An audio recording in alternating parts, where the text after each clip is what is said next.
Welcome back to the Nightly News, everybody. I am now joined by Thomas Arrington. He is a student at Queensborough Community College. His Twitter handle is @TJagermeister, and he was recently attacked on his college campus for wearing his Make America Great Again hat on. Thomas, you've got your hat on today. I hope you don't get attacked in your domicile right now. But real quick, tell me about your experience. What happened that day when you were attacked? Well, I was having a friendly discussion with a couple of my peers, and a few guys ran up and threatened to set my hat on fire. I kind of ignored them and went back to having my discussion. One of the guys flanked me, came behind me, tried to light me up. So you were just having a friendly discussion. Was it a politically based discussion? Yeah, a peaceful discussion about why I like Trump.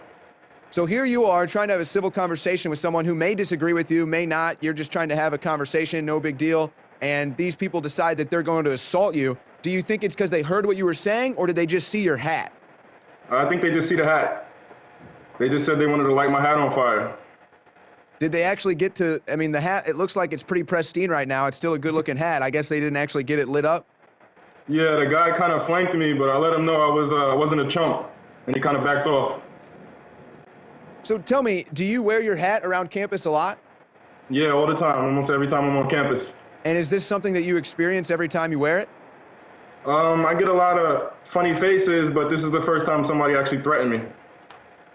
Has this intimidated you from wearing your hat around campus more often? No, not at all. Well, I'm glad to hear that. I also see that you have a Hillary for Prison shirt on. So I guess you were an info warrior. Yeah, I have been for a couple years now. Do you wear the Hillary for Prison shirt around campus too? Yeah, I wear it around campus. I often wear it to Manhattan. Getting a lot of debates, but this is the first time I've been threatened. So tell me real quick, what is the overall attitude at the Queensborough Community College? What was it like during this political election cycle? Was it very politically charged? Did people not seem to care? Were other people wearing out political clothing? What did you witness? No, I really didn't encounter any political clothing. There wasn't too much of a charged atmosphere. Usually it was the staff. I spoke about it. So you're pretty much the only one that goes around campus showing off your support for any candidate? Yeah, pretty much, from what I've seen. Now, there's been an interesting development here. After you tried to file a report of the people that tried to accost you on campus, it was kind of dismissed by the police, and it didn't make it to the dean's office. When you followed up, I guess it happened on a Thursday, the incident. You followed up on a Monday, and nothing was done. Talk about that experience. Yeah, immediately after the incident, I went to public safety at the campus. They made me write a report, so I figured the report would get to where it needed to go. I followed up Monday evening, and the dean had said that he had not seen such a report. As I was speaking to the dean, the sergeant who I followed with, he walked up, and the dean kind of admonished him for not getting the incident report to him in a timely manner. Did they give you a reason why this report wasn't sent to the dean, or do you think you know the reason? What was the excuse? Well, they didn't give me a reason. However, when I initially followed up in public safety, they were kind of dismissive of me, had a smile on their face asking me, what am I doing here? Do you think they were ignoring you because you were a Trump supporter, or why do you think it was met with pretty much disregard? Maybe they're trying to cover up statistics, or maybe they're just ignoring me because I'm a Trump supporter.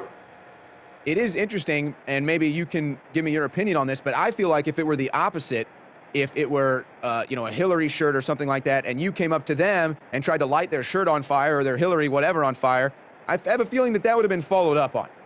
Yeah, I think it would have been the end of the world. Probably would have been reported on all the news networks, right? Yes, of course. It's amazing how that works. But yet now, have you heard anything developing since that Monday when you followed up? Has the dean done anything for your case? No, he just apologized, I guess on behalf of the students. And at first he said that they wanted to do some sort of counseling when they find the guys. But I said, no, this is a threat on my life. These guys don't need to be at a college campus, you know? So let me get this straight.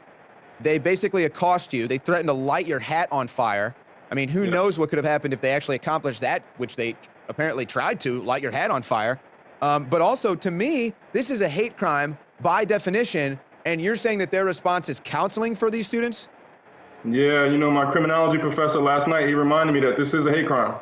Whether the threat was taken through it or whether it was just a threat, it's still a hate crime. Wow, so this was actually discussed in your class? Yeah, I had criminology yesterday evening. Wow. Has your criminology professor taken an interest in your case at all? Somewhat. He's a former NYPD detective. Now, are you considering possible litigation? Are you considering taking it further with the police? Are you considering charging these students with a hate crime? What are you thinking? Are you just going to let this go to rest? No, I wasn't going to let it go to rest. That's why I followed up yesterday evening. And I see that the public safety, they're not taking it serious. So I've actually reached out to the local police precinct to file a criminal report. Well, that's amazing. And, you could be an example case here, which is a pretty big deal. If you actually litigate with these people and you get a possible hate crime coming here, that could be a big step forward for other people who have endured similar things to you, been beaten up in the streets, beaten up at their schools too. Have you considered the gravity of this case? Yeah, I know it's really big. I've got a lot of support on social media, but only one local media outlet has taken up my story, unfortunately. Well, you certainly have our support at Infowars.com, and we'll make sure that we shed light on whenever developments come in this case. Now, in the story in The Observer, you talked about how you are a contributor to your society. You've been heavily involved with the nonprofit branch of your local parks department.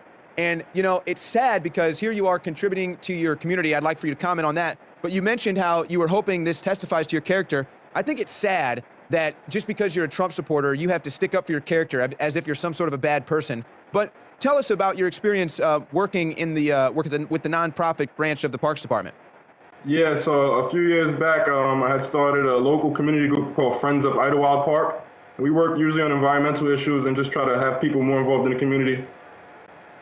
So there you go. What do you know? A Donald Trump supporter who's out there involved in the community, trying to build a better community for his peers, and he gets his hat try to get lit on fire for that. Now, you had actually a powerful quote, and I'm just going to read this quote that they quoted you in The Observer. I thought it was brilliant. This is what you said when you were asked why you were a Trump supporter. You said, Hillary Clinton stated several times that if she's president, we're going to attack Iran. She also said she'd be willing to attack countries physically for a cyber attack. I don't think that's military doctrine anywhere in the world. She scares me. I have little brothers who are draft age. My girlfriend is draft age. I don't want them to get drafted. I don't want $10 a gallon gas. Really, out of anti-establishment and against continuation of all of Obama's foreign words. I thought that was brilliantly stated. Is there anything you'd like to add to that? Well, yeah, I support Trump. He's a hometown hero. I'm here in Queens, New York. He's from Queens, New York. He's a very successful guy. He stands up for the people. So that's why I support him. Well, I thought it was brilliant the way you worded that. Very common sense that the average human you think would be able to absorb. And I thank you for your support of being brave in Trump. You can support whoever you want, but you're brave enough to go out there. Do you plan on continuing to wear your Make America Great Again hat, your Hillary for President shirt around campus? Yeah, it matches. Nice, right? That is a nice shirt. Yeah, show that shirt off for the camera. Hillary for Prison. That's the shirt at InfoWarsStore.com. Well, thank you so much, Thomas. We're going to keep tabs on this case with you, all right? All righty. Thanks a lot. All right, there goes Thomas Arrington, sticking up for making America great again.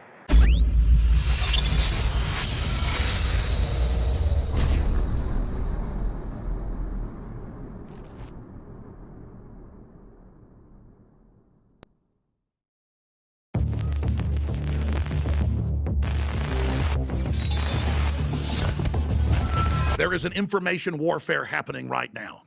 It's a fight for our minds. And Infowars.com is on the front lines. Download our free multimedia app at Infowars.com/app. It's free, it's on Droid, it's on Apple, you name it, Infowars.com/app. Take action!